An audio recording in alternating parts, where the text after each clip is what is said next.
যাবা ডলিয়ায় আইলে পিপরতর পাপা পিপরকে পাট ঝরি যাই হো।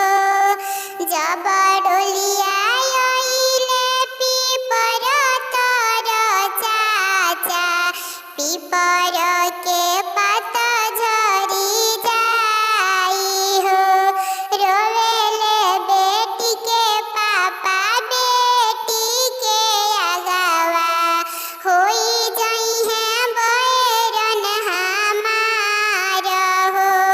रोवेले बेटी के चाचा बेटी के अगवा बेटी होई जाई है पराई हो। एतना बचन जब देखेली बेटी पापा के दिली समाजाई हो। जानी रोवा पापा अपन पापा जानी ढार नैना से लोरहो। जानी रोवा पापा अपन पापा जानी ढार नैना से लोरहो। जब जब बोलैया पापा तब तब आइबो जानी जानी हा बैरन बेटी हो। जब जब बोलैबो पापा तब तब आइबो जानी जानी हा बैरन तू बेटी हो।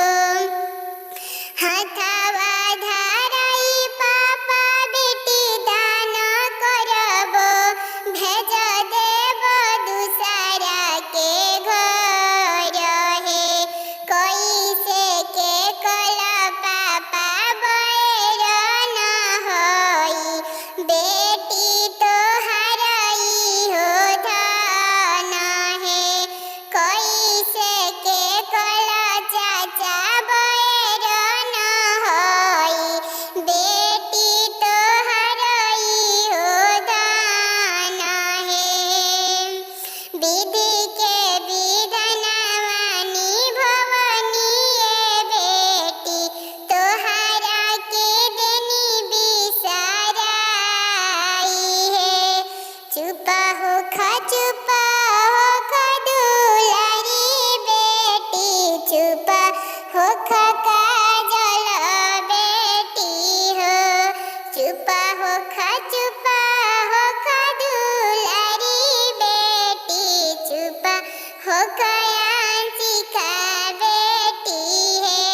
तोरे खाती चाचा जी के घरवा सजल रूम हलिया सजल है।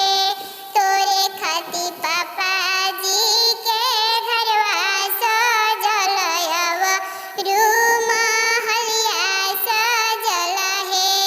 ऐसे जानी बोलाई अपन पापा सुना सुना करे जफाटे है। होते भिनु सरवा हाथवा छोड़ाई देब बेटी आपन तेजी देब है। होता भिनु सरवा